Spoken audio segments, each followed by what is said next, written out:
ce geste de toi viendra mon secours.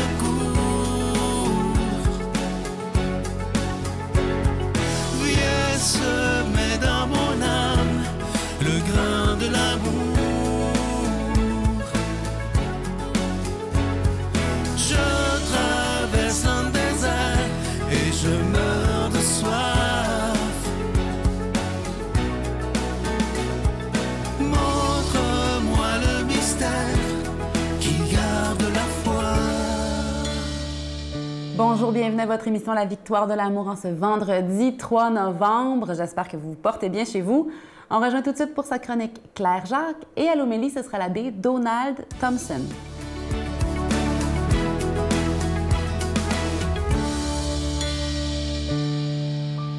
Bonjour, en ce vendredi matin 3 novembre 2023. Je m'appelle Claire, ça me fait vraiment plaisir de vous souhaiter la bienvenue à cette chronique, Les messages de la vie. Ce matin, mon message s'adresse à tous ceux et celles qui ont des animaux de compagnie, qui en ont peut-être perdu ou qui en ont. Mais ce matin, je veux parler vraiment du deuil animalier. Je sais qu'on est en début du mois de novembre, nommé le mois des morts, mais souvent, on ne parle pas vraiment de la mort animale. Puis les animaux de compagnie, depuis quelques années, on en parle un peu plus. On va même jusqu'à dire que c'est un vrai deuil maintenant. Alors qu'à l'époque où moi, j'ai perdu mon pretzel bien-aimé après 14 belles années de loyaux services en ma compagnie, j'ai pas trouvé vraiment d'aide. Ça a été même très, très difficile. Je me rappelle avoir appelé une amie très proche de l'époque qui m'a répondu « il était vieux, c'est normal. » C'est pas ça qui nous aide à avoir moins de peine, hein? Puis, dans ma famille, mes proches, on me disait, va t'en acheter un autre. Comme si on va aller en acheter un autre, puis on va oublier les 14 belles années qu'on vient de passer avec l'autre. Non, ça ne marche pas comme ça. Et sinon, il y avait des collègues qui me disaient, c'est juste un chien, reviens-en. Ça non plus, ça n'aide pas tellement. Il faut se rappeler que pour beaucoup de gens, l'animal de compagnie, c'est presque comme son enfant. Moi, en tout cas, mon petit pretzel, c'était mon petit gars, comprenez-vous? Puis mon chat qui est mort l'automne passé, c'était ma petite fille. En plus, moi, je n'ai pas eu d'enfant. Alors, c'est encore plus fusionnel, disons, ces liens-là qu'on a avec nos animaux de compagnie qui sont nos compagnons de chaque instant. Moi, là, il n'y a rien qui me fait plus plaisir que de rentrer à la maison puis de voir mon petit chat toute contente de me voir. Vous allez me dire, c'est parce qu'elle va avoir sa portion de pâté dans son bol? Peut-être. Pas grave. Ou mon chien qui est content de me voir. C'est vrai que je lui prête des intentions humaines, mais il a l'air content. Il a peut-être juste envie d'aller faire pipi dehors, mais c'est pas grave. On est content, c'est une émotion qui est belle et c'est un peu comme de l'amour inconditionnel. Ils ont toujours l'air contents de nous voir, ils sont toujours collés sur nous autres, ils sont toujours avec nous autres. Et ils s'en foutent qu'on ne soit pas coiffé ou qu'on ne soit pas maquillé ou qu'on ne soit pas de bonne humeur ou qu'on soit en train de pleurer, ils sont toujours là.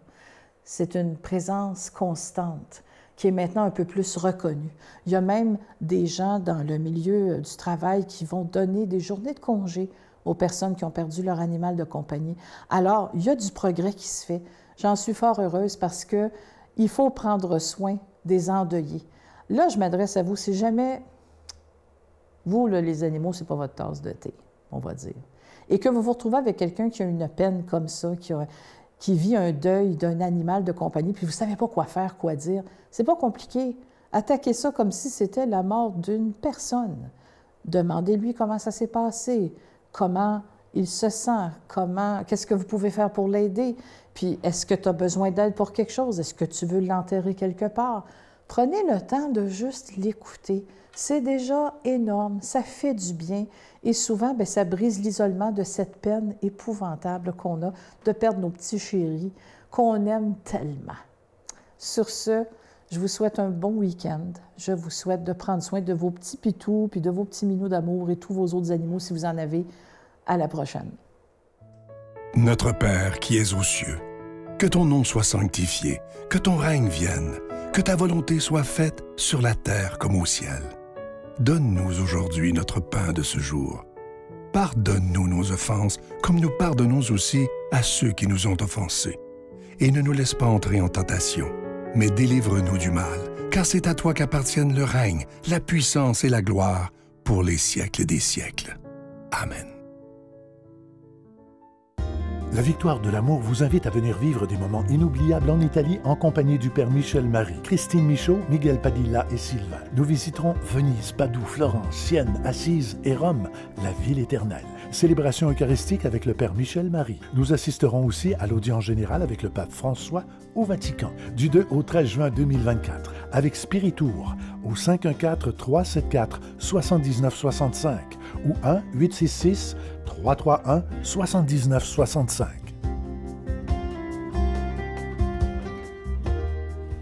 Je prends quelques instants pour solliciter votre aide pour le ministère de la Victoire de l'Amour. Ce mois-ci, le cadeau du mois il est absolument magnifique. Regardez-le bien à l'écran. Il s'agit du pendentif de la lumière divine. C'est en pierre, en cristal tchèque, et ça vient avec une chaîne en acier inoxydable, donc ça ne ternira pas. Ce bijou, il est déjà béni, et vous savez que vous le recevrez avec un don de 25 $, et si vous en voulez deux, avec un don de 40 $. Je vous rappelle que vous recevrez un reçu pour fin d'impôt, et je vous donne l'adresse en vous remerciant d'avance de votre grande générosité. La Victoire de l'Amour, case postale 120, succursale Boucherville à Boucherville, le J4B 5E6, je vous la redonne. La Victoire de l'Amour, case postale 120, succursale Boucherville à Boucherville, le J4B 5E6. Également par téléphone, par carte de crédit du lundi au vendredi de 8h30 à 16h30 dans le 514-523-4433, 523-4433 ou sans frais le 1-888-811-9291, 1-888-811-9291 et aussi sur notre site Internet. Vous savez que c'est la façon la plus sécuritaire, rapide et efficace de faire votre don, le www.lavictoiredelamour.org. Alors, je vous rappelle ce magnifique cadeau. Regardez-le à l'écran, c'est vraiment d'une grande qualité. Ce beau pendentif de la lumière divine qui est en cristal tchèque et la chaîne est incluse, qui est en acier inoxydable, donc ça ne ternira pas. Et c'est des beaux cadeaux à faire pour Noël. Je vous rappelle également, ça c'est important que je ne l'oublie pas, à la demande générale, la Croix de l'Espérance est de retour seulement jusqu'à la fin décembre. Et aussi, à votre demande, le bracelet en pierre volcanique que vous voyez à l'écran est revenu jusqu'à la fin décembre également. Merci de votre grande générosité et de votre prière.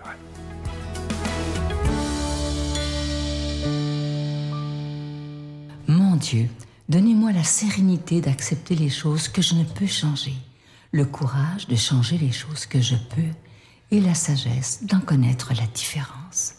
Amen.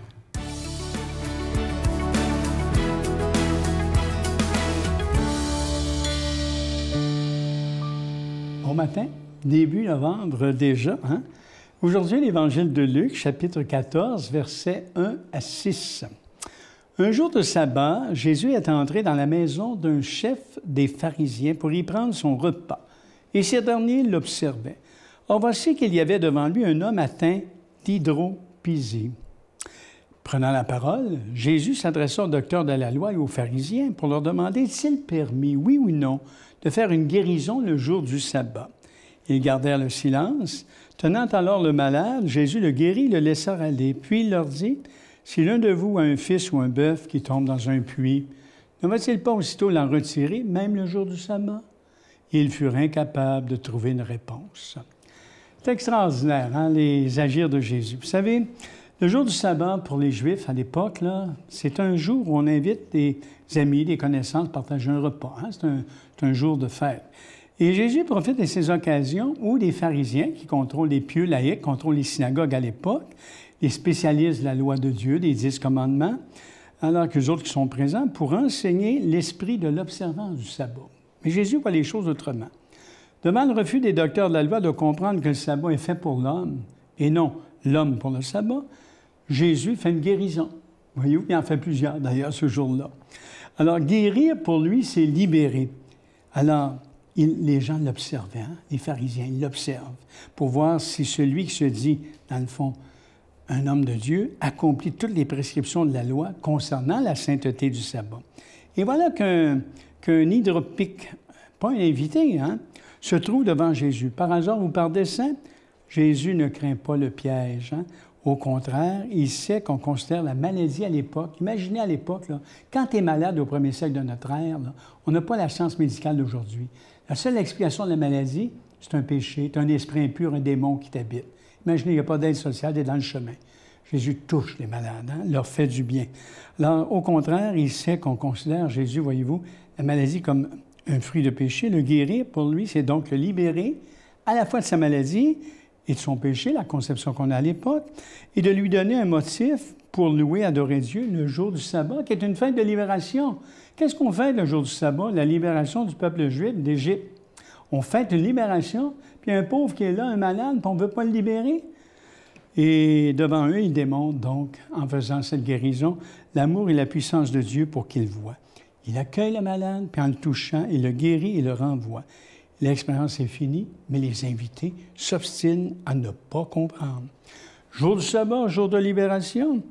Pour ouvrir leur intelligence, Jésus pose une question pour leur penser aux choses qu'ils ont à cœur.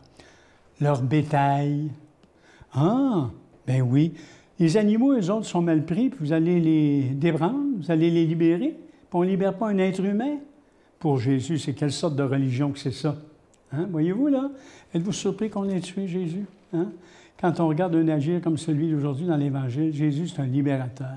Et il veut aussi que nous aussi, aujourd'hui, nous soyons des gens libérants, qui aidons les gens à vivre. Hein? Alors, voyez-vous, pour lui, là, Dieu aime ses enfants et plus particulièrement les fragilisés de la vie. Et si le sabbat est le jour du Seigneur par excellence, hein?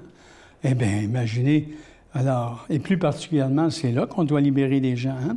C'est là qu'il faut les libérer de leurs entraves et de montrer l'amour de Dieu, leur montrer l'amour de Dieu. Alors, les invités ne peuvent pas admettre ça, hein, évidemment. Pour eux autres, la loi prime sur l'amour et la miséricorde. Et pour Jésus, l'amour prime sur la loi et la miséricorde est première. Voyez hein, comment les choses sont renversées. On voit comment Jésus nous présente sa conception de Dieu. Hein, pour lui, Dieu, c'est un père, hein, Abba, papa. Quand il y a un bon papa et une bonne maman, tu veux le bien de tes enfants? Fait que pour lui, Jésus, sa conception de Dieu, qu'il appelle Père, c'est qu'il veut le bien de ses enfants. Et c'est pour ça qu'il passe dans la vie en faisant du bien aux gens. Et malgré même les contraintes de sa propre religion. C'est pas surprenant, vous savez, qu'on se soit servi, justement, du pouvoir civil à l'époque. Les Romains contrôlaient la Palestine hein, pour le déclarer comme étant un trouble-fête et le faire éliminer. C'est pas surprenant qu'on ait crucifié cet homme-là en avril de l'année 30 de notre calendrier. Hein? Un trouble-fête. Et pourtant, il a passé en faisant du bien. Alors, moi, je trouve que ce qui m'émeut dans ma foi, c'est de voir que Dieu, en ressuscitant cet homme-là d'entre les morts, à partir de sa mort et dans sa mort, est venu confirmer que tout ce que Jésus avait dit et fait, c'était selon la volonté parfaite de Dieu. On a là le témoin parfait. J'ai souvent des jeunes, Jésus est le top modèle humain de Dieu. Voyez-vous, quand on regarde ses agirs, ses paroles et ses gestes, ce sont l'expression de Dieu. Jésus a signifié la personnalité de Dieu dans son vécu. Alors que ce Dieu d'amour vous bénisse aujourd'hui, qu'il vous fasse du bien en Jésus, le Père, le Fils et l'Esprit. Amen. Bonne journée. Je vous salue Marie, pleine de grâce. Le Seigneur est avec vous. Vous êtes bénie entre toutes les femmes, et Jésus, le fruit de vos entrailles, est béni. Sainte Marie, Mère de Dieu, priez pour nous pécheurs, maintenant et à l'heure de notre mort. Amen.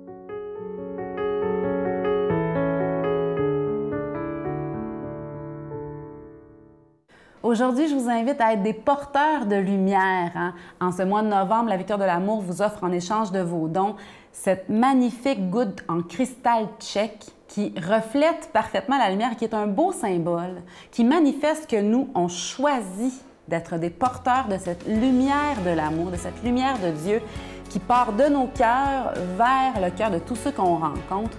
Donc, vos dons soutiennent la mission de la Victoire de l'amour de contribuer à faire advenir cet amour de Dieu jusque dans chacun de nos cœurs. Bonne journée. Il y a une grande recherche qui a été faite à l'Université d'Harvard qui disait les relations qu'on entretient avec les autres, c'est le facteur numéro 1 du bonheur. Et la solitude, c'est le plus grand tueur.